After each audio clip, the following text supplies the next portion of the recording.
Assalamualaikum warahmatullahi wabarakatuh. Perkenalkan, nama saya Agunawan. Saya dari Prodi Ekonomi Pembangunan, Fakultas Ekonomi dan Bisnis Universitas Tanjung. Nah, di sini saya akan menjelaskan tentang pokok-pokok pemikiran salah satu pemenang Nobel pada tahun 2008 dengan karyanya yang telah berkontribusi di teori perdagangan internasional yang bernama Paul Robin Krugman atau biasa disebut dengan nama Paul Krugman.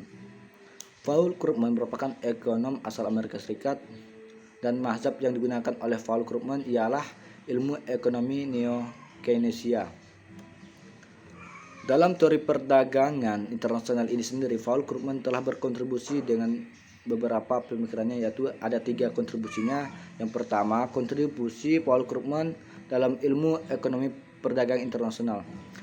Kontribusi utama Krugman dalam ilmu ekonomi perdagangan internasional adalah permodelan secara formal tentang peranan ekonomis upscale dalam perdagangan internasional.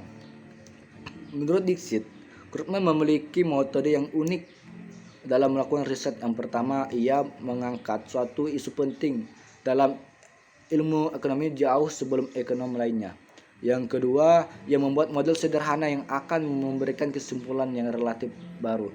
Krugman mengembangkan model keseimbangan umum sederhana berdasarkan model Chamberlainian monopolistic competition yang kemudian diformulasikan lagi oleh Dixit dan Stiglitz. Model tersebut menjelaskan bahwa perdagangan dan keuntungan dari perdagangan dapat terjadi meskipun dua negara memiliki selera, teknologi, dan sumber daya yang sama. Hal ini berlawanan dengan teori-teori perdagangan besar lainnya yang menekankan adanya perbedaan sumber daya seperti teori Ricardian dan Hexon-Oxlin. Untuk yang nomor 2, kontribusi Paul Krugman terhadap ilmu ekonomi geografi. Sebenarnya Krugman merupakan perluasan permodelan skala ekonomi ke dalam ekonomi geografi. Menurutnya selama ini ekonomi perdagangan internasional secara sadar telah mengabaikan faktor geografi, yang mana faktor ini sangat sulit dimasukkan ke dalam analisa mereka karena konsekuensinya skala ekonomi dalam pola geografi. Untuk yang ketiga, kontribusi Paul Krugman terhadap dalam wacana publik. Dari sekian banyak kontribusi Krugman dalam wacana publik, terdapat satu kontribusi penting, yaitu analisanya terhadap ekonomi Amerika Serikat tahun 1990-an. Untuk contoh dari perdagangan internasional ini ialah kita hanya akan melihat pada kasus persaingan monopolistik pada industri mobil yang menyimpulkan bahwa perdagangan atau integrasi ekonomi dengan skala ekonomi akan menimbulkan 3 konsekuensi. Untuk yang pertama, harga yang akan terjadi akan lebih rendah dari keadaan autarki di negara berkembang.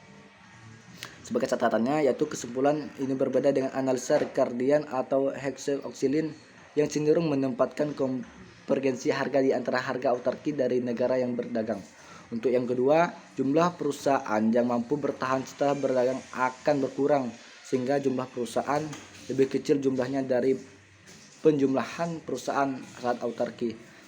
Hal seperti ini tidak akan diketemukan dalam analisa Ricardian maupun Hexon-Oxlin. Untuk yang ketiga, penjualan per perusahaan yang bertahan akan meningkat dibandingkan autarki. Ini merupakan konsekuensi dari pencapaian skala ekonomi oleh perusahaan yang bertahan karena keluarnya beberapa perusahaan dari persaingan.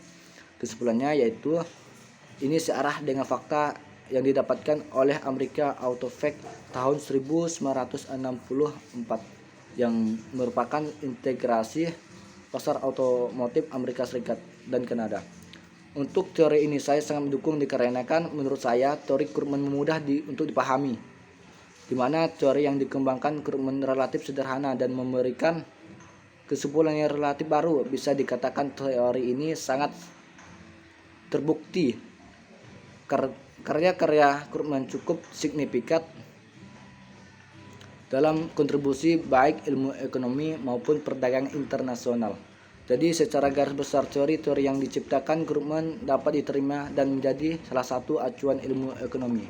Ini juga membuktikan bahwa teori yang dikembangkan oleh Krugman sangat fleksibel dan moderat. Sekian. dari saya. Wassalamualaikum warahmatullahi wabarakatuh.